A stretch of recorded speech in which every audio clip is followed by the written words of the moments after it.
ಅನುದಿನ ಆಹಾರ ಮಾರ್ಚ್ 5 ಗುರುವಾರ. ಪ್ರೀತಿಯು ಎಲ್ಲವನ್ನೂ ಅಡಗಿಸುತ್ತದೆ. 1 ಪೇತ್ರ 4ನೇ ಅಧ್ಯಾಯ 8ನೇ ವಚನ. ಮೊಟ್ಟ ಮೊದಲು ನಿಮ್ಮೊಳಗೆ ಯಥಾರ್ಥವಾದ ಪ್ರೀತಿ ಇರಲಿ. ಪ್ರೀತಿಯು ಬಹು ಪಾಪಗಳನ್ನು ಮುಚ್ಚುತ್ತದೆ. ದಿ ಅಲೆಕ್ಸಾಂಡರ್ ದ ಗ್ರೇಟ್ ರವರ ಮನೆಯಲ್ಲಿ ಒಬ್ಬ ಸುಪ್ರಸಿದ್ಧ ಕಲಾಕಾರರಿದ್ದರು. ಆತನಿಗೆ ಅರಸನ ಮೇಲೆ ಅತೀವವಾದ ಪ್ರೀತಿ ಇತ್ತು. ಕೆಲ ವರ್ಷಗಳ ಕಠಿಣ ಪರಿಶ್ರಮದ ಪರಿಣಾಮವಾಗಿ ಆ ಚಿತ್ರಕಾರರು ಅರಸರ ಚಿತ್ರಣವನ್ನು ಬಿಡಿಸಿದರು. ಆದರೆ ಅರಸನ ಮುಖದಲ್ಲಿ ಗಾಯದ ಕಲೆ ಇತ್ತು. ಅದರ ನಿಮಿತ್ತ ಆತನ ಚಿತ್ರಪಟದ ಸೌಂದರ್ಯದಲ್ಲಿ ಲೋಪ ಕಾಣಿಸಿತು. ಆದುದರಿಂದ ಆ ಚಿತ್ರಕಾರನು ಪುನಃ ರಾತ್ರಿ ಹಗಲು ಶ್ರಮವನ್ನು ಪಟ್ಟು ಮತ್ತೆ ಚಿತ್ರವನ್ನು ಬಿಡಿಸಿದನು. ಈ ಸಮಯದಲ್ಲಿ ಅರಸನ ಮುಖವನ್ನು ಚಿತ್ರಿಸುವಾಗ ತುಂಬಾ ಸೂಕ್ಷ್ಮತೆಯಿಂದ ಬ್ರಷ್ ಅನ್ನು ಮೃದುವಾಗಿ ಉಪಯೋಗಿಸಿದನು. ಅದರ ಪ್ರತಿಫಲ ಮುಖದ ಮೇಲಿನ ಕಲೆಯು ಕಣ್ಮರೆಯಾಯಿತು. ಆ ಚಿತ್ರಪಟವು ತುಂಬಾ ಸುಂದರವಾಗಿ ಕಾಣಿಸತೊಡಗಿತು. ರಾಜನಾದಂಥ ಅಲೆಕ್ಸಾಂಡರ್ ಅವರು ಈ ಚಿತ್ರಪಟವನ್ನು ನೋಡಿದಾಗ ಆತನು ತುಂಬಾ ಸಂತೋಷವಾಗಿ ಮೆಚ್ಚಿಕೊಂಡನು. ಮುಖದ ಮೇಲಿನ ಕಲೆಯು ಮತ್ತೆ ಎಂದಿಗೂ ಕಾಣಿಸದು ಎಂದು ದೃಢಪಡಿಸಿಕೊಂಡ ಅರಸನು ಇದರ ಕುರಿತು ಚಿತ್ರಕಾರರನ್ನು ವಿಚಾರಿಸಿದಾಗ ಆತನು ತನ್ನನ್ನು ತಗ್ಗಿಸಿಕೊಂಡು, ಒಡೆಯನೇ, ನನ್ನ ಪ್ರೀತಿಯು ನಿಮ್ಮ ಕಲೆಯನ್ನು ಅಡಗಿಸಿಬಿಟ್ಟಿತು ಎಂಬುದಾಗಿ ಹೇಳಿದನು.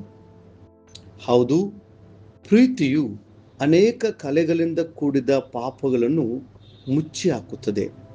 ಆದರೆ ಈ ಪ್ರೀತಿಯ ಕೊರತೆಯಲ್ಲಿರುವವರು ಯಾವಾಗಲೂ ಇತರರಲ್ಲಿ ತಪ್ಪುಗಳನ್ನೇ ಹುಡುಕುತ್ತಿರುತ್ತಾರೆ. ನಿಮ್ಮ ಹೃದಯವನ್ನು ಕ್ರಿಸ್ತನ ಪ್ರೀತಿಯಿಂದ ತುಂಬಿಸಿರಿ. ಆತನ ಪ್ರೀತಿಯು ದೈವಿಕತೆಯಿಂದ ಕೂಡಿದ್ದು ಯೇಸುವನ್ನು ಬಿಟ್ಟು ಹಿಂಜಾರಿ ಹೋದವರನ್ನು ಕ್ಷಮಿಸಿ ಅವರನ್ನು ಸ್ವೀಕರಿಸಿಕೊಳ್ಳಲು ಸಹಾಯ ಮಾಡುತ್ತದೆ.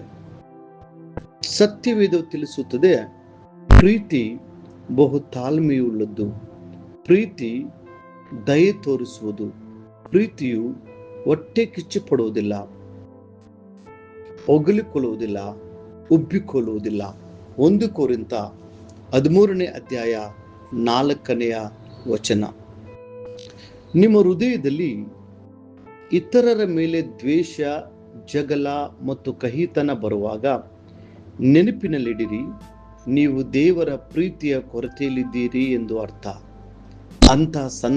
ಅಂಥ ಸಂದರ್ಭದಲ್ಲಿ ನೀವು ಒಬ್ಬಂಟಿಯಾಗಿ ದೇವರ ಪ್ರಸನ್ನತೆಗೆ ಹೋಗಿ ಭಾರದಿಂದ ಪ್ರಾರ್ಥಿಸಿರಿ. ದೇವರೇ, ನಿಮ್ಮ ಪ್ರೀತಿಯನ್ನು ಧಾರಾಳವಾಗಿ ನಮ್ಮ ಹೃದಯದಲ್ಲಿ ಸುರಿದಿದ್ದಾರೆ. ನಮಗೆ ನೋವು ಪಡಿಸಿದವರನ್ನು ಸಹ ನಾವು ಪ್ರೀತಿಸುವಂತ ಹೃದಯವನ್ನು ಅನುಗ್ರಹಿಸಿರಿ. ದೇವರ ವಾಕ್ಯವು ಘೋಷಿಸುತ್ತದೆ, ಈ ನಿರೀಕ್ಷೆಯು ನಮ್ಮ ಆಶೆಯನ್ನು ಭಂಗಪಡಿಸುವುದಿಲ್ಲ.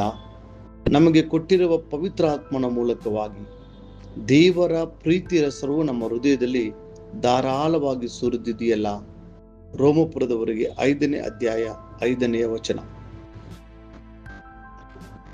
ಯೇಸು ತಿಳಿಸಿದ್ದೇನೆಂದರೆ, ಆದರೆ ನಾನು ನಿಮಗೆ ಹೇಳುವುದೇನೆಂದರೆ, ನಿಮ್ಮ ವೈರಿಗಳನ್ನು ಪ್ರೀತಿಸಿರಿ, ನಿಮ್ಮನ್ನು ಹಿಂಸೆ ಪಡಿಸುವವರಿಗೋಸ್ಕರ ದೇವರನ್ನು ಪ್ರಾರ್ಥಿಸಿರಿ. ಹೀಗೆ ಮಾಡಿದರೆ ನೀವು ಪರಲೋಕದಲ್ಲಿರುವ ನಿಮ್ಮ ತಂದೆಗೆ ಮಕ್ಕಳಾಗುವಿರಿ. ಆತನು ಕೆಟ್ಟವರ ಮೇಲೆಯೂ ಒಳ್ಳೆಯವರ ಮೇಲೆಯೂ ಸೂರ್ಯನು ಬರಮಾಡುವಂತೆ ಮಾಡುತ್ತಾನೆ. ಮತ್ತಾಯ 5ನೇ ಅಧ್ಯಾಯ 44 ಮತ್ತು 45ನೇ ವಚನ. ನಾವು ಕಲ್ವಾರಿ ಪ್ರೀತಿಯಿಂದ ತುಂಬಿಸಲ್ಪಡುವಾಗ ಕ್ರಿಸ್ತನು ಆಜ್ಞಾಪಿಸಿದಂತೆ ನಾವು ಜೀವಿಸಲು ಸಾಧ್ಯವಾಗುತ್ತದೆ. ಯೇಸು ಕ್ರಿಸ್ತನ ಜೀವನವೇ ನಮಗೆ ಮಾದರಿಯಾಗಿದೆ.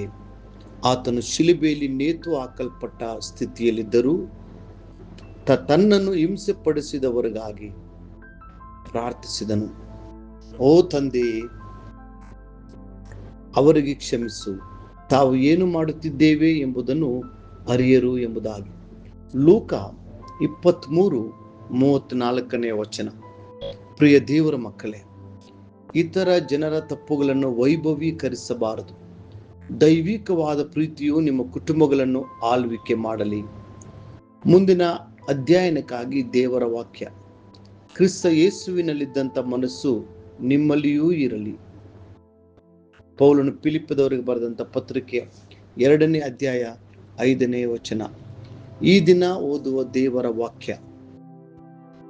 ಮುಂಜಾನೆ ಅರಣ್ಯಕಾಂಡ 34, 35 ಮತ್ತು 36 ಅಧ್ಯಾಯಗಳು.